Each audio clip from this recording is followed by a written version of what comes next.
Hey y'all, come on in, come on in the room, come on in the room. Jesus is my doc, and he writes out all my scripture, and he gives me all my medicine in the room. Ooh, ooh, ooh, ooh, come on in the room. Come on in the room. Jesus is my God and writes out all of my script. And he gives me all my medicine in the room. Yeah. What's going on, y'all? Well, it's like happy birthday to me or whatever. Happy birthday to me or whatever. I got the birthday blues. As you can see, everybody's too busy to celebrate their mom or whatever. So it's okay though. It's all right. What goes around comes around. But I'm still happy in Jesus. So today or whatever, I wanted to well, God, this day started off so bad for me, y'all. It started off first of all, my doggone account was in the negative and I didn't realize it. So I had to hurry up and straighten that out so that my bills wouldn't bounce. Thank you, Jesus, hallelujah. Then um I got pulled over by the police because she was going a little too fast. Slow down, baby, going too fast. You got your hands in the air and your feet on the gas. You're gonna wreck your future running from the back. You need to slow down, baby. That's India Arie. I love her. So, anyway, got pulled over by the police or whatever. Yeah. So, anyway, now I wanted to make pictures up. Let me say this first. I am a Maddie mobster for real, for real. And y'all know I love me some Maddie. Excuse me. Kind of wrote down the wrong way or something. Sorry.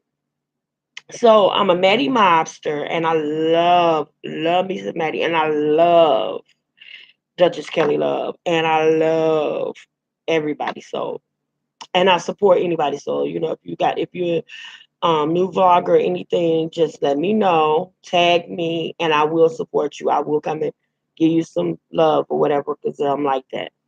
So, anyways, I watched the show or whatever, and I really enjoyed the show for the most part. I really did. Um, I love the fact that Kelly Love got all the love that he got. I mean, when I tell you the Duchess was on it, baby, that little mm. Baby, let me get on there and do my little. I can't. Maybe I got him too secure or something. I don't know. Do my little movie. Kelly Love got up there and did his little, and it was nice. It was really nice. It was nice to see. Betty looks so beautiful. Don't she always put her best foot forward? I mean, even when she in a sundress, she looking good. You know what I'm saying? She give me goals. You heard me? So I really enjoyed the show last night. It was really, really, really, really nice. And uh Kelly Love really looked good, natural. I really enjoyed the show, the presence. The only thing that kind of bothered me about the show was the whole funeral thing. Cause I'm over it, y'all. I am so over it. Like, I guess because I live here in Detroit and because I know a lot of the people that are familiar with a lot of the people. I'm very familiar with Charles Ellis and his wife. We came up in around the same time in ministry. Um, his wife is and I used to be in the same fellowship of first ladies, and she's a beautiful person. And he used to be on the city council and stuff like that, or work with the city council and local politics here in Detroit. And I know them to be very positive people. I think that he made a bad judgment call with his placement of his hands, but I do not believe in my heart of hearts that Chuck, well, he's known to family and friends as Chucky, that Bishop Ellis meant any harm. And I think it went way above and beyond. Now, I think, you know how you do something and you're in the middle of something, you don't know how to get out of it. So you kind of just, oh God, I should have put my hand right here, but if I move, and then it seems like the media, the camera person, zoomed in on it on purpose. And do you know that it's all about timing and placement? Everything is about timing and placement. And I think it made it look like something that it might not have been intended to be. I do think it was a bad judgment call for him to put his hand in that particular area, maybe about the shoulder or something like that. But I honestly do not believe that he meant any ill about it. Now, you might say what you say or whatever, and that's fine. I don't care. That's up to you. I'm still going to hold my opinion, and my opinion is just that. Mine is my platform. My opinion, I'm going to say what I want to say because I know them to be different people than what the world is portraying them to be. I just pray that it doesn't become something to ruin the legacy that his father began and that he has taken to a whole nother level.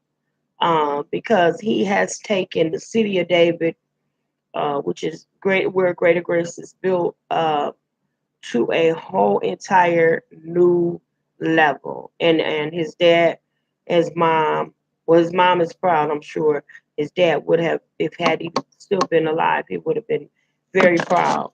And Lady Chrisette is a beautiful woman. She's very, very approachable, very down to earth, and I just, I just feel some kind of way about that. But I just want it to be over already. I'm glad it was on the docket. It's over, and I pray that it just phases out and dies off because it's really. Oh, with that being said, I'm gonna put my little 2 cent in, and my little 2 cents in. Okay, let me say this. When looking at that funeral, we had a various group of people that were looking at this group and looking at the funeral and viewing it, and from a lot of different perspectives. And you got to keep that in mind. Now, you have a group of people who looked at that from the view of the family. You have a group of people that looked at it from a view of the participants or the supporters or the people that were showing support. And you have a group of people that were looking from an atheistic point of view, so to speak. Then you have the world's view. Okay, you have those who have Pentecostal experience. No slight to anyone. This is just to stretch it out so you can understand what I'm saying. And you have those with no church experience at all. They're not atheists, but they're not, and they love the Lord, and they believe in God, and they pray, but they don't have any church experience. So when you listen to what I'm saying, you're going to know that I'm saying this from one of those perspectives. Okay? So, with that, I want to go to uh, let's start with the family. The family opened this up for a 4-day event because she was known as the Queen of Soul. Okay? Queen, royalty, the Queen of Soul. Now, I believe it was Al Sharpton that said that, you know, to some she was the Queen of Soul. To some she was a matriarch. To some she was a politician, or to some or a political uh, activist. To some she was a mentor. To some she was a friend. To some she was a philanthropist. But to the people, her family, she was mom, auntie. She was Mama Franklin, Riri. Okay, and she didn't allow anybody to call her Riri unless you knew her like that. Okay, we here in Detroit, she was homegrown. She meant a lot to us. She meant a lot to us, and for her to have a 4-day celebration was befitting because it gave Detroit is a very big place with a lot of people in it. Okay, to put it for one day to be able to view her body, it wouldn't have been enough. There are a lot of people that work different hours. There are a lot of people with disabilities. There are a lot of people that came from near and far that couldn't so attend a funeral. There are a lot of people that drove miles and miles and miles. Some people got on buses. Some people walked. Some people got caravaned. And it took them a while to get here to be able to view her body and to see her. So we needed a couple of days.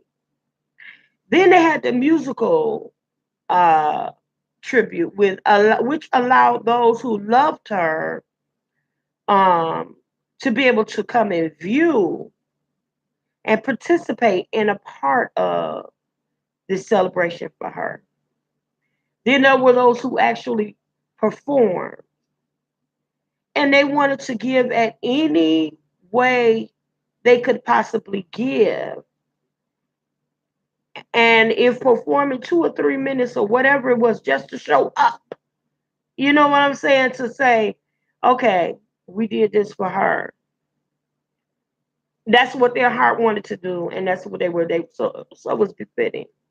Then for the funeral, that part was really for the family and for the close friends and supporters and the people that she came up in the industry with, and those who campaigns she supported, or causes she stood for, or who she loved, and who she admired, and things of that nature. And because it took so long, now this is what amazes me. What amazes me is that so many people sat through Meghan Markle and um, Prince Harry's wedding for 5, 6 hours, and we heard no complaint. But when we sat down to honor one of our own, homegrown, we had our part of issue. What did we expect? What did we expect? This was a woman who spent 60 years making friends, 60 years making hits, 60 years doing philanthropy, 60 years being a mother, 60 years making her marks in the hearts of so many people. What did we expect? You couldn't expect any less. And it was befitting. A long funeral, and everybody that was tuned in had the option of turning it off and not watch it. Some of the people that was there had the option to walk out. If you thought 8 hours was too long, then okay. I would have thought it was a blessing to be there and would have stayed there because some of us sit 8 hours doing nothing, sitting in front of the computer, texting on the telephone, while we're supposed to be working or whatever the case may be. We spend 8 hours doing a lot of nothing. So 8 hours to say our final goodbyes to someone who impacted our lives in such a great way, I think was a problem. That's me. Now the singers. Some people say that some of the singers went overboard. Some of them didn't give too much. Some of them didn't sing hard enough, or uh, some of them didn't perform as well. You got to remember, this was not, they were not there at a Grammy performance. They were at a funeral. None of them were paid. None of them were paid. Everybody that participated in this funeral participated in it. They paid their own way to come there. Nobody, there was no absolutely no way that family, the money that in her estate is on hold right now. There was nobody to pay them for those performances. This is what they did in kind. They did it out from the kindness of their own hearts. So nobody was paid to perform. So when they came and they did these songs and the performances and the readings and things of that nature, they came from their own pockets, from their hearts, and that's what they gave from. Now, from the perspective of the media,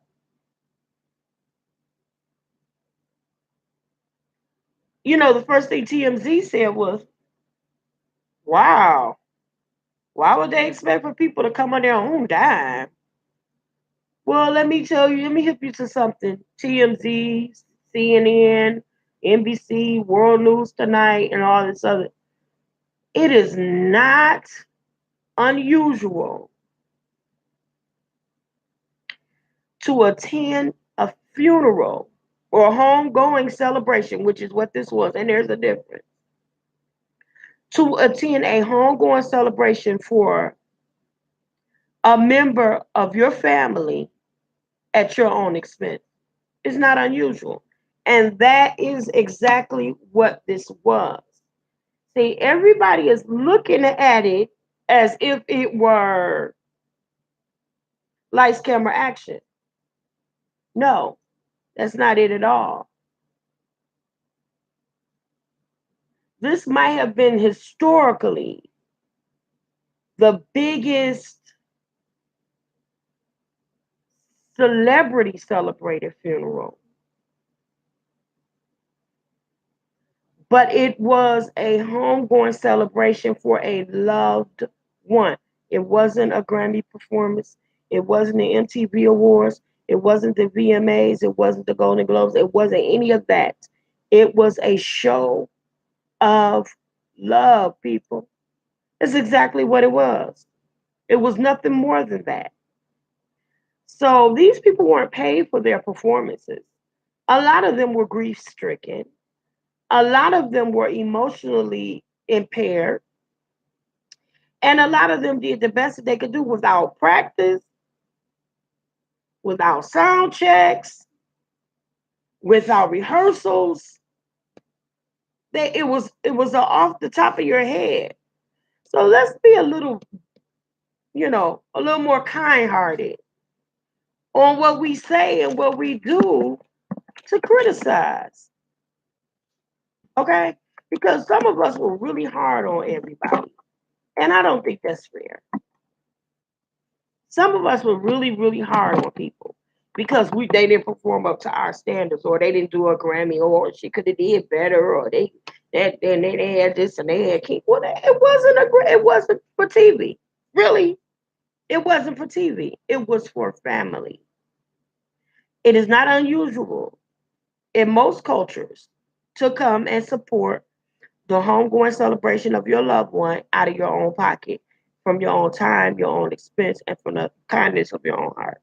So if we would take, instead of the world's view or a critical view, and take a view from the heart, then we can kind of understand that. Now, and then we go to like Ariana's dress.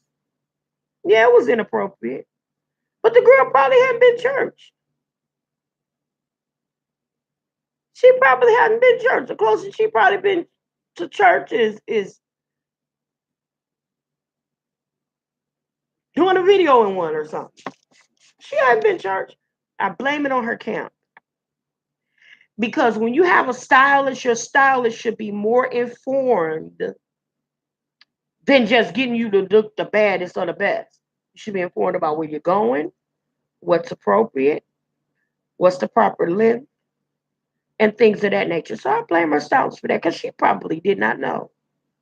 So for that, I would say, don't be so hard on the girl. She's a kid. To many of us, she's a kid. Okay. The other thing is, we've already spoken about the groping thing, and I don't even want to entertain. I don't want to go to that anymore. I just really don't. Um, but I think that a lot of times we are way too critical about things, and we are not looking at it from a point of view from um, the family's point of view, of the church's point of view, and things of that nature. For some of the people in the media, it was an opportunity to get a good story, which is exactly why I say again, when you see the Ariana thing, for whatever cameraman that zoomed in to right where the pastor had his hand, that was for a story. That's exactly what it was for. That wasn't for, oh, let me get a better view of his face, because they panned in right, right to the right there to where his hand was placed. So it was a thing of opportunity, but that is the media's job, isn't it? The media's job was to get a story, to get the best story, to get the best coverage, the most accurate coverage. That's what they do. And you got to keep that in mind. It was their job to make a big deal of that. It was their job to give us a view from their perspective. You got to remember, my mom was a victim of the media. My mom was a victim of one of these local news people where they took something that she did and they made something totally negative out of it during sweeps week. And from as a result of that, my mother was harassed, stalked, embarrassed. She was hurt. She was attacked. She was victimized in many ways. And it was wrong because they put their spin on it. They chopped up the video, and it made it look just like it made it look like they said what they wanted her to say. And they did what they wanted her to do. And at the end of the video, they said, well, why did she do this? How was she able to? Because it's perfectly legal. There's nothing wrong with it. So what was the story about? But you hurt my mother. Even her doctor discharged her. And my mother almost died as a result of it. Subsequently, she did pass away because it took her too long to get the best care that she needed because she was turned down for nothing. Okay? So we got to remember that. Next, political figures. Well, we had a lot of political figures that were in the, but they were not there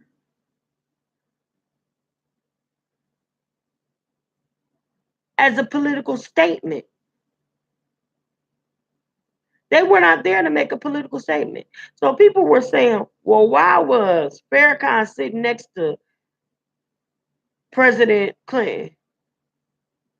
Why was this one sitting next to that one? Why didn't this and why didn't they? Oh, come on, people. They came to a funeral. They came to a homegoing service. They sat where they were placed. Do you think they were going to make a spectacle of themselves to ask to be moved so they can be seated other than next to Minister Farrakhan? And now I don't understand why Minister Farrakhan did not speak. I would have enjoyed to hear from him. Um, it would have been a blessing to hear from him. And I don't understand why he didn't speak, but I'm very interested to find out. Okay. So, for my views on the funeral, that just about sums it up. I think that sometimes we take a critical view from things that we shouldn't. I think that sometimes we um, make much ado about nothing. I really don't think it's necessary. I think we should do better by supporting one another, building each other up, and not tearing one another down. I think it was a beautiful homegoing, and I think that it was one befitting of a queen. And I wish I had the opportunity to attend because I would have gone. Okay. Well, that closes this. I'll probably come back a little bit later and chit chat with you guys a little bit more. I'm glad for you ones that dropped in. Please drop a comment and click and subscribe. Let me know what you guys think. I'd love to hear from you. As always, I love you on purpose. And ain't nothing you can do about it. And I never say goodbye, but I will say later for now. Sis-Lo.